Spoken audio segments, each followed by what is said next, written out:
मंत्री से था, प्रधानमंत्री से उनकी बहुत औपचारिक मुलाकात हुई। उसके बाद अमित शाह से मिलना था, लेकिन वो मुलाकात नहीं हो पाई और सीधे नीतीश कुमार पटना पहुंच गए। तो ये कहीं ना कहीं से जो घटनाक्रम बदला है, इससे नीतीश कुमार की वजूद में इजाफा हुआ है और नीतीश कुमार अब बहुत कुछ सोचने समझने के बाद आसिफ, आप बता रहे हैं कि सम्राट चौधरी से उन्होंने मुलाकात नहीं की, इसके क्या मायने, क्या समझे, क्या कोई संकेत? देखिए, इसीलिए क्योंकि अगर वो मुलाकात कर लेते, वो एक ट्वीट कर देते या फिर वो मुलाकात के बाद तस्वीरें बाहर आ जाती, तो साफ हो जाता है कि इसका मतलब है कि नीतीश कुमार ने अपने दरवाजे बंद कर दिए इंडिया गठबंधन के लिए। लेकिन ऐसा मैसेज वो नहीं करने देना चाहते थे, वो नहीं दिखाना चाहते थे और नहीं अपने किसी लीडर को ये दिखाने की कोशिश करते नजर आ रहे हैं साफ तौर पर। इसीलिए नीतीश कुमार ने उनसे अभी मिलना जायज नहीं समझा, क्योंकि अब वो सम्राट चौधरी से बात नहीं करेंगे, अब वो बात प्रधानमंत्री नरेंद्र मोदी और अमित शाह से बात करेंगे। और इसीलिए इधर भी अगर बात करनी होगी तो वो अखिलेश सिंह से या तेजस्वी यादव से या फिर लालू यादव से बात नहीं करेंगे, अब वो राहुल गांधी और मल्लिकार्जुन खड़गे से बात करेंगे।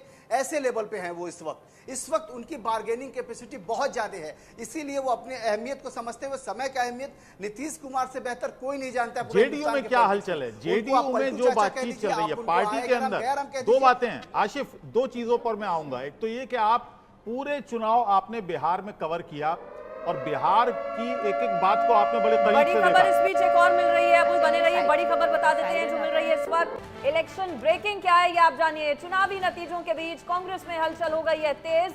नतीजों के बीच चुनावी हलचल जबरदस्त देखी जा रही है दोनों ही और बताया जा रहा है कि रुझानों में चूंकि इंडिया 231 से ज्यादा सीटों पर बढ़त बनाए हुए, ऐसे में मीटिंग आज शाम कांग्रेस डेलीगेशन इलेक्शन कमीशन से मिलने जाएगा। चुनावी नतीजों के बीच ये बड़ा अपडेट आपको बता रहे हैं, इलेक्शन कमीशन से मुलाकात शाम 5:30 बजे होने वाली है कांग्रेस पार्टी के नेताओं की।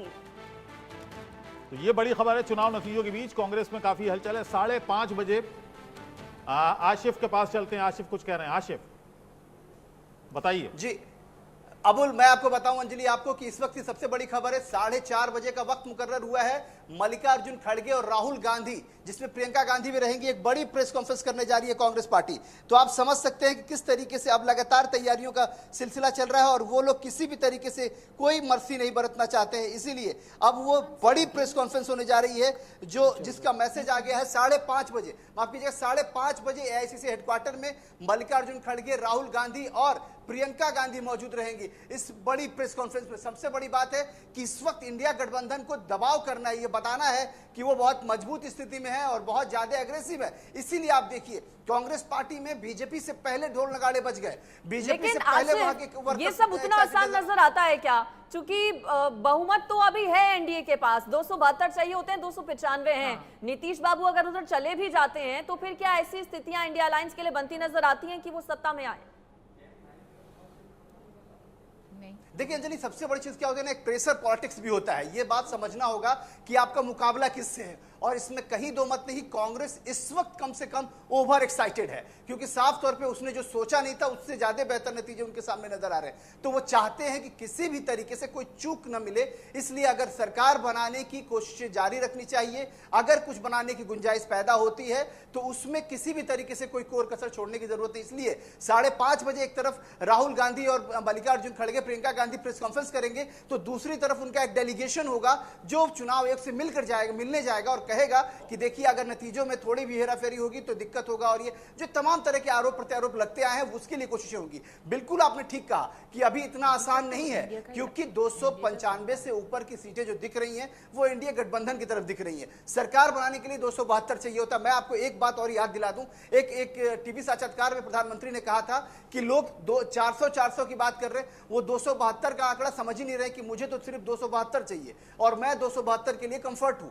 तो ये भी बात समझना होगा कि प्रधानमंत्री ने जो रणनीति बनाई थी वो भी सामने है उनके। ये जरूर है कि जितनी उम्मीदें बीजेपी को, जितनी उम्मीदें एनडीए को थी, उतनी उम्मीदें उनकी पूरी नहीं हुई है। इसीलिए इंडिया गठबंधन जो है और खास तौर पे कांग्रेस पार्टी तुरंत तैयारियों में जुट गया है। इसीलिए आप समझिए, हमने सुबह भी ये रिपोर्ट दिखाई थी, हमारे तमाम रिपोर्टर भी ग्राउंड में मौजूद थे कि देखिए किस तरीके से कांग्रेस पार्टी ने पूरी तैयारी कर रखी है, ढोल नगाड़े तासे बाजे और मिठाइयां बट रही हैं। आसिफ, और क्या बता रहे हैं आपके सूत्र, क्या सोनिया गांधी ने भी कोई बातचीत की कोशिश की है नीतीश कुमार के साथ? क्या किसकी ओर से कोशिशें हुई है नीतीश बाबू से बातचीत की इंडिया की ओर से?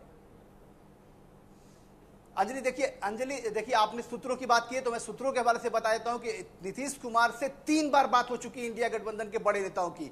मैं नाम का खुलासा नहीं कर सकता क्योंकि आप समझ सकते हैं कि सोर्सेज का खुलासा नहीं करना चाहिए, क्योंकि एक पैरामीटर होता है, उसको हम डिस्क्लोज नहीं कर सकते। लेकिन मैं आपको दावे से कह सकता हूं कि 3 बार, एक बार नहीं 3 बार, और मैं वक्त भी निर्धारित बता दूंगा कि कितने कितने बजे नीतीश कुमार से बात हुई है। उसके बाद ही नीतीश कुमार के थोड़े हाव भाव में चेंजेस नजर आए हैं, इसीलिए वो सम्राट चौधरी से मिलने के लिए बुलाना, क्योंकि आप समझिए सीएम हाउस कोई भी बिना अपॉइंटमेंट के नहीं जाता है।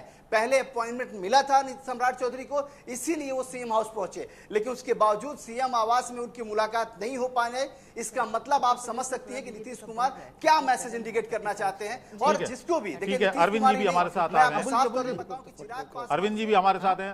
आशिफ, आप बने रहिए, लगातार आपसे अपडेट आगे का लेते रहेंगे। बताइए, बोलिए।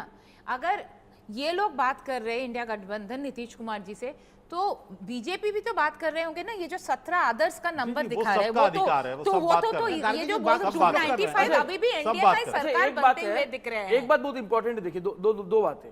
अगर जेडीयू को या नीतीश कुमार को चूज करना होगा तो वो एनडीए चूज करेगा। काफी सोच विचार करके इधर आए ना। नहीं, एक और चीज, दूसरा, अभी आपके टीवी पे मैं आंकड़े देख रहा हूं, उत्तर प्रदेश में भाजपा बढ़ रही है धीरे धीरे। तो मेरा मानना है कि अभी भी करीब 80 सीट्स ऐसे हैं जिसमें 20,000 से कम का डिफरेंस है। ठीक है, मान लेते अभी भी मुझे चलिए, लगता है 5-10 बहुत सीटों हद के तक तस्वीर क्लियर है ही, लेकिन और 1-2 घंटे में कम से कम पूरी पिक्चर हो जाएगी क्लियर। हम लोग नीतीश कुमार को लेकर बातचीत कर रहे हैं। हम लोगों को भूलना नहीं चाहिए कि जब पटना में जेपी नड्डा गए थे और वहां पे उन्होंने कहा था कि देश के क्षेत्रीय दलों का उनका अस्तित्व खत्म करने का समय आ चुका है। उसी के बाद उन्होंने जो है कि पलटा मारा था और वो आ गए थे जो है कि आरजेडी के खेमे में, इंडिया अलायंस के खेमे में आ गए थे वो। तो तमाम जो क्षेत्रीय दलों के पास है, उनका संकट एक अलग किस्म का है, जिसको पिछले बीजेपी का अलायंस काफी अच्छा काम किया। मैं उसी संदर्भ में कह रहा हूँ कि मैं अभी टीडीपी को भी नहीं भूलना, बिल्कुल नहीं भूलना चंद्रबाबू नायडू को भी नहीं भूलना, चंद्रबाबू नायडू उन्होंने किन हालात में वो एनडीए के साथ आए ये भी नहीं भूलना चाहिए।